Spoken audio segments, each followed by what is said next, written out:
Okay, so now we're going to practice a question based on what we have learned in our earlier videos. So this is a question. This is taken from the book, let me tell you, Financial and Managerial Accounting by William. And over here, this is question number exercise 2.6 of chapter 2, which is basic financial statements.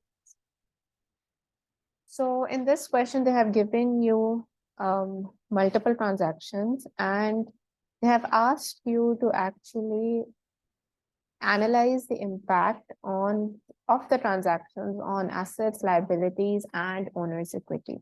For example, they have done the first one for you. So it says borrowed money from a bank. So if you have borrowed money from a bank, that means the business is going to get cash. So the impact on assets is going to be that assets will increase. So we're going to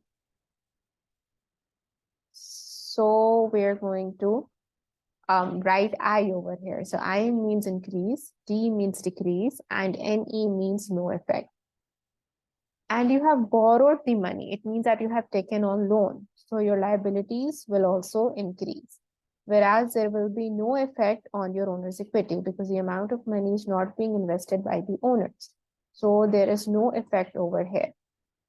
So I hope this is clear. Borrowed money from a bank means that the business is going to get cash. So we have increased our assets. And because we have borrowed, that means it's a loan. So your liability section is also going to increase. Now let's look at B. Sold land for cash at a price equal to its cost. So you sold land. So land is going out of the business. So land is going to decrease over here. So we know land is decreasing. However, on the other side, another asset is going to increase because you sold land for cash. So you're going to receive cash by selling off the land. So our cash is going to increase. Now, if one asset is increasing and the other asset is decreasing, and that too by the same amount, because they're saying that you sold the land for cash at equal to its cost, which means that I sold, let's say, land for 100,000 and I received 100,000, and the land had a cost price of 100,000 as well. So this is going to cancel out each other and there will be no effect for assets. Liabilities, nothing is done on loans, so nothing is going to happen over here. So nothing over here. Owner's equity, again, owners have not invested any amount, nor have they withdrawn any amount, so nothing will happen over here. C is paid a liability. So when you pay off a loan, your cash is going to reduce. You're going to use cash to pay off that liability. So your cash is going to decrease. And because you have paid off a liability, your liability has also decreased.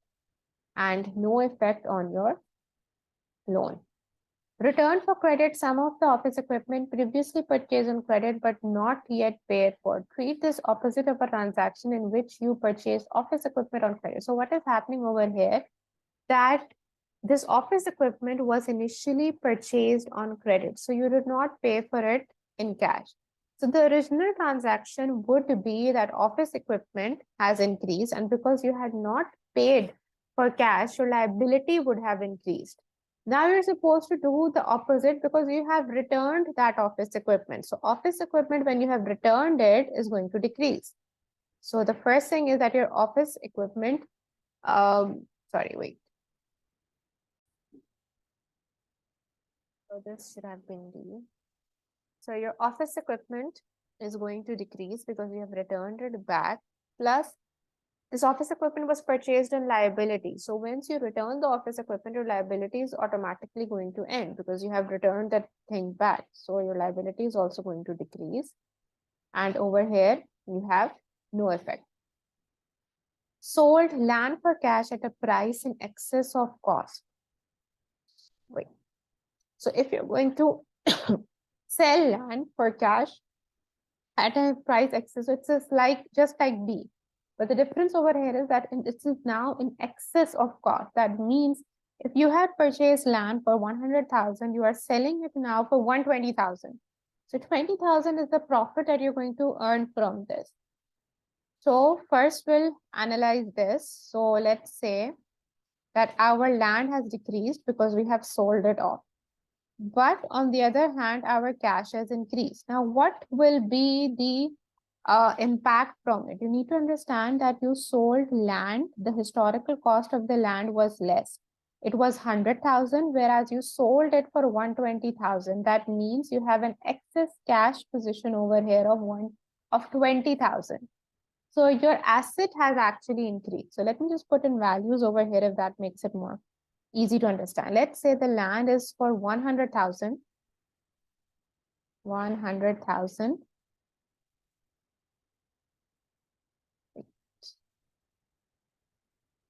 And you sold it for 120,000.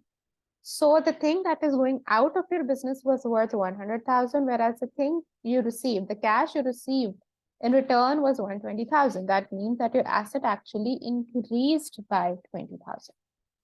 So that means this side has increased. It had nothing to do with loan, so there is no effect over here. Where will the other effect go? So like I said, whenever you earn profit, whenever your sales increase, it actually increases your owner's equity because it goes into your retained earnings. So the impact of this 20,000 is that it will increase your owner's equity by 20,000 because this is a type of profit. Okay, so let me just remove the values. They were hypothetical to explain it to you and are not required actually. So I have removed all of this. Okay. Purchased a computer on credit. So if you're going to purchase a computer on credit, what is going to happen? You have a computer, which is an asset, which has increased, and you bought it on credit. So it's a loan. Your liability is also going to increase. Nothing to do with owner's equity, so no effect. The owner invested cash in the business. So if the owner is going to invest cash, your one thing is that obviously your cash is going to increase, which is an asset. No effect on liability, it has nothing to do with it. And because the owner has invested the amount of money, then that means your owner's equity section should increase to reflect the fact that the amount of money is coming from the owner. Then H is purchased office equipment for cash. Again, your asset is going to increase and you have purchased that office equipment for cash. So I bought an office equipment of 50,000 by paying 50,000. So the net effect is that yes, 50,000 asset has increased, but I am short 50,000 cash as well. So there is no effect. Liability, again, no effect. Owner's equity, again, no effect. Collected an account receivable. Account receivable is a customer who has paid you his dues now. So you had initially sold the amount, sold whatever you sell to them on credit, and now that customer is paying you back. So your cash is going to increase. And I told you account receivable is shown as an asset in your balance sheet. So that asset of account receivable is going to decrease now. The impact is going to be again, no effect. It's going to cancel each other out. So if let's say an account receivable paid $500, the account receivable will decrease by 500 and your cash will increase by $500. And now again, no effect over here. And again, no effect over here. So I hope this is clear.